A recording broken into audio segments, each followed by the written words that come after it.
Good morning. Welcome to Mindful Matters, where being mindful matters. Here's a subject that got my attention. Let's take a look at it here first. For out-of-control criminal behavior by her child. It's something police have been reluctant to do, but it just happened in Utica.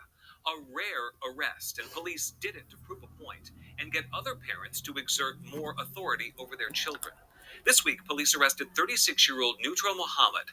Authorities say her 11-year-old son has been involved in at least 4 felonies: robbery, fire at a Walmart, stolen cars, and more. Because of his age, police say they can't charge him criminally, so they've turned their attention to the mother.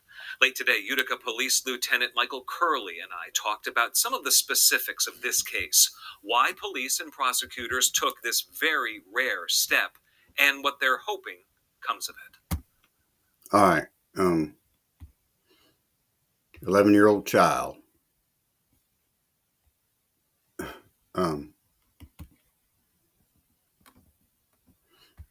With all those criminal charges against him. Sad. Bad parenting. That child should have never, at that age, should have never got that far.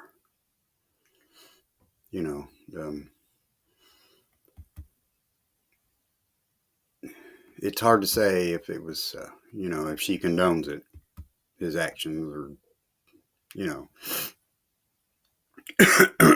she probably does, because according to some of the report I read on it, she was offered help through the court and CPS, I guess, and she refused. If she was a caring parent, chronic stress and shame, she would face public scrutiny and legal consequences. It could trigger intense shame, guilt, and helplessness, on the parent. Identity crisis, being labeled as negligent or criminally liable can fracture a parent's sense of self-worth. That's saying a lot. If she sees herself as a parent, a caregiver, or a protector, that could be reversed. She could experience, trauma, isolation from friends, family, and the public. She could grieve herself. A parent may grieve the loss of a normal relationship with their child, especially if the child is removed or institutionalized. Given the age, 11 years old, if the child was raised for his actions to be normalized in the family setting, his comfort zone, everything could be fine in his mind. He's been conditioned, it's and any outside intervention, would be a problem. And in the child's mind, he or she, wouldn't have to listen or comprehend or acknowledge of the wrongdoing. And that would be very sad, attachment disruption. Children with unstable or neglectful caregiving often develop insecure or disorganized attachment styles. It can manifest into distrust, aggression, or emotional withdrawal. Exposure to criminal behavior, lack of supervision, and possible neglect can lead to trauma responses like hypervigilance, impulsivity, or dissociation. Uh, Identity formation and moral development. At age 11, children are forming moral framework and social identities. Repeated criminal acts can normalize antisocial behavior. It goes back to what I'm saying. It's um, could have been raised in that environment and shown or told that that was normal. And the reversal will be immense. um, Being too young to be prosecuted yet involved in serious crimes creates a liminal space, neither protected or punished, in limbo. This is confusing to the child, and it could be intergenerational. To his father or uncle or older brother or sister, for that matter. Could and grandparents. It's just awful. Um, the impact on the parent. Parent could face fines, court fees, even jail time. You better get a grip on your children. Psychological toll. Being criminally charged for a child's actions can trigger intense guilt, shame, and fear. Forced engagement with services. In some cases, the law acts as a lever to compel parents into counseling, parenting, and different programs or supervision plans. Impact on the child. Disrupted attachment and trust. Seeing a parent arrested or punished can fracture the child's sense of safety and attachment. Behavioral escalation or suppression. Some children may escalate behavior out of defiance or guilt. Yeah. Others may suppress emotions, internalize blame and shame, which can manifest later in anxiety, depression, even self-harm.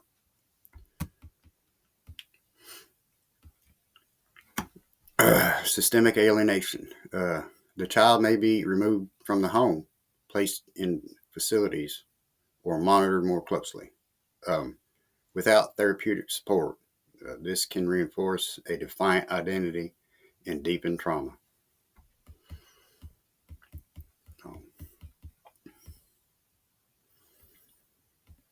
Um,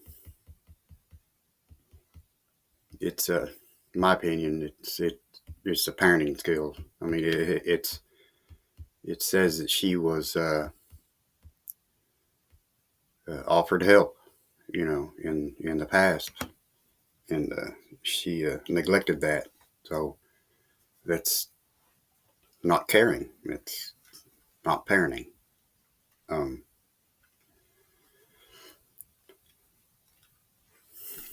Problems with the parent or with the mother. She may be dealing with poverty, trauma, mental health issues, lack of community support. I mean, that's not true because it states that she was offered help and she turned it down. So there's a problem there. I don't know. Unwilling or unable. There's a very fine line between unwilling and unable once you've been notified, informed, and offered services on a multitude of occasions. This framework is crucial. If she was unable, then charging her criminally may deepen trauma or worsen the child's situation. If she was unwilling, then the law becomes a tool to force engagement and accountability. Strong arm, which, it's given the situation. Let's finish watching it. What message do you hope that this sends to folks in Utica and beyond? So this is a very unique situation, considering the age of the child, the amount of crimes that he's been in, the lack of the ability for the police and the community to really do anything about it, coupled with the fact that Raise the Age has just kind of run amok amongst the juvenile population with this case in particular, and the fact that under 12 cannot be prosecuted in any criminal facility or family court. We felt it prudent that we had to do something in this respect. When you arrested this mother in particular and explained why she was going to be placed under arrest, what was the reaction? I mean, certainly she was unhappy, as dictated by our press release, and certainly I think everyone can understand that by the charge in of itself, this is not the first contact we've had with this mother. It wasn't that a simple juvenile stole a pack of gum from a local convenience store and we're charging a mother for uncare of a juvenile. This child has been in a multitude of felonies, to include robberies, burglaries, stolen vehicles, and a fire at Walmart. So it's not as if these aren't just true public nuisance crimes as well. So this kid isn't just out stealing things, as we said. He's not throwing rocks through windows. This is a case where a juvenile has created a multitude of major safety issues, and the mom has just been unwilling to try to stem those behaviors. And you're sure it's unwilling, not unable? Well, I think there is a very fine line between unwilling and unable. Once you've been notified, informed, and offered services on a multitude of occasions, and you're just not taking advantage of those things, nor attempting in any facility to try to rein in your child's behavior, what are we as the public and we as the police to assist the public supposed to do? Just allow the kid to continue wantonly committing crimes, committing violent crimes, and out there at all hours of the night without supervision? I think it was incumbent upon us just to prove a point that these kind of behaviors will not be allowed, obviously in very certain circumstances. Each and every time we've talked to mom, she either states she doesn't know where he is, or he snuck out, or he's out doing things. And these crimes aren't just occurring at 6 p.m. They're occurring at 1 a.m., at midnight, and later in the morning hours, in which it is their due diligence and their care to make sure their child has proper supervision. And each and every time we've encountered this child and brought him home and spoke to mom, we found that there's been a lack of all care, supervision, and neglect potentially. I mean, obviously that's a charge that can be explored later down the line, but things that just cannot continue due to, one, the age of the child and the serious nature of his crimes. Is there any worry that coming down on mom could make the life of the child worse if mom is saddled with court time, fines, whatever, potential jail time, something like that, that things could end up worse for the kid? Understood. It's a concern. However, I think in this case, it is endangering the welfare of the child. So we are arguing that mom's behavior has created a situation which either allows this child to act in this behavior or has been unable and unwilling to take care to cease this behavior. So I would argue that mom's own behavior has created the situation in this child's life that he is just free and wanton to do what he wants. And we need to stem that behavior somehow. And if this requires mom to get the services, to adhere to the services, and comply with services, I think we've helped the child in the long run. In this case, Utica police say they went for a misdemeanor charge against the mother, hoping to get her attention but not upend the family. The punishment could be probation, court-ordered services. Rarely would it be jail time. Now, did you hear that? Rarely would it be jail time. And they know that. So, they're not going to, she's not going to do anything about helping her child, which, in my opinion, is severe neglect. Where is CPS? Where is the Department of Child Services? Given the situation and the history of the child's crimes, why haven't they removed the child from the home? Failure. It's going to be another failure. What if the child goes out of here, does something and permanently harms himself, or permanently harms someone else? So, it's obvious, common sense. Mother doesn't care,